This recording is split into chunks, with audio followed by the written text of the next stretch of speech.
Well,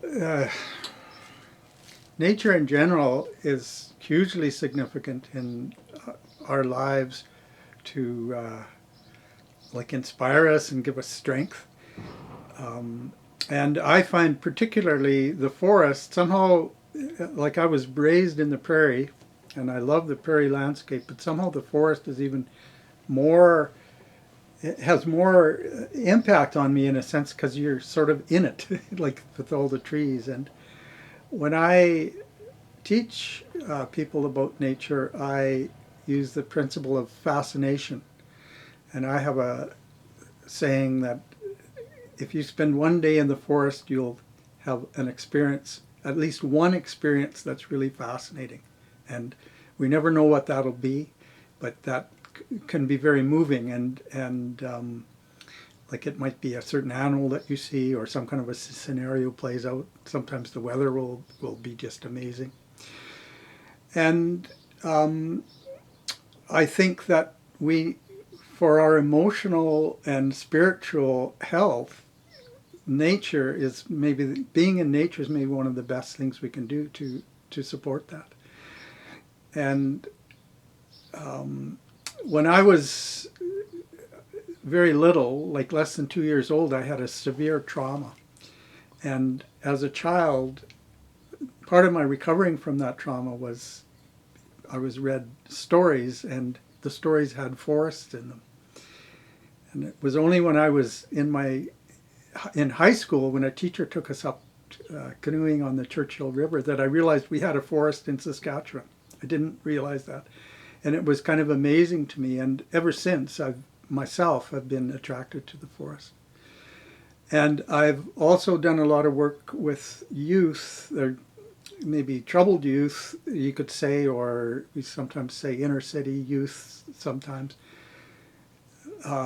And I find just bringing young people into the forest that have problems will really support them and help them. And I've occasionally got them to write about that after they have like spent a week in the forest, and I'm amazed at what they'll say. You know, like this is maybe the best thing that ever happened in my life, or they'll talk about the intensity of the experience.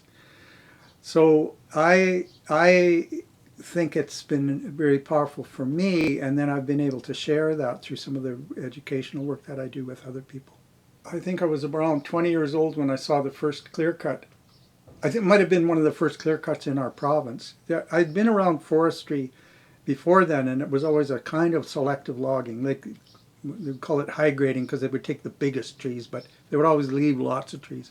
And the forest still looked like a forest and still was a functional ecosystem after they were done. But I was up near a place called Summit Lake, and it was a sandy ground. And what I said when I saw it, it looks like the moon. It was just all this churned up sand and stumps, you know, here and there. And right then I realized that I had to speak out about this. Like it was just so terrible. I couldn't believe that it was legal that they did this. And I guess ever since that point, I got work. I became a contractor of planting trees. And at first we thought we could plant trees and bring these forests back, but it soon became obvious to me that when they clear cut a big area of land, they take apart the essential ingredients of that forest in many ways. They take the trees out, but also their machinery, you know, ravages the soil and etc. Plus the roads that they make, bring, you know, disturb the animal. My hope is that we can find ways to exist with forests in the world, so that, like I call it, the greed of industry and capitalist neoliberal thinking wants to take every stick out of that forest, and if they leave even a few trees, it's like they've not been successful. Well, that kind of thinking just destroys the landscape and all the animals. My hope is that we can find ways to get products out of the forest and use the forest, but keep it beautiful and keep it like a active, functioning ecosystem. And I think that's very possible to do. And maybe we'll find ways to do that. I did a lot of protesting. I've worked with a lot of large environmental groups trying to stop putting up blockades, and we've been successful. We've taken companies to court and stuff like that. But industry always seemed in the long run to win, and we never did really make much of a dent in what they were doing. And now what I do is bring young people into the forest, and I'm hoping that they can start to love it, and then there'll be a bunch of them that can actually stand up for it and start being really creative about finding ways to make a difference. I guess another part of this, and I've been lucky in the last couple of years to work with two Indigenous elders who were hereditary chiefs of their bands.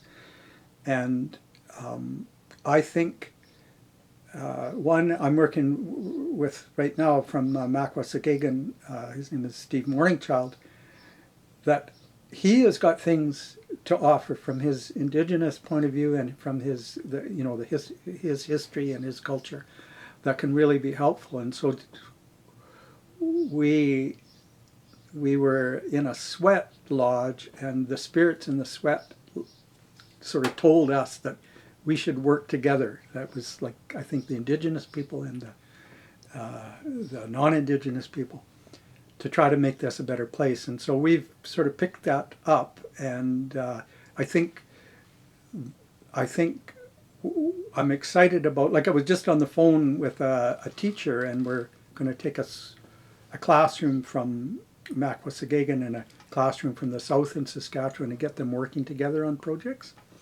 And I think that, and Steve will be an elder, and there's a couple of other elders involved who would be supporting that, and help them learn about the beauty of the forest and also start working together to try to protect it and preserve it. So that I guess that's the things I'm doing right now.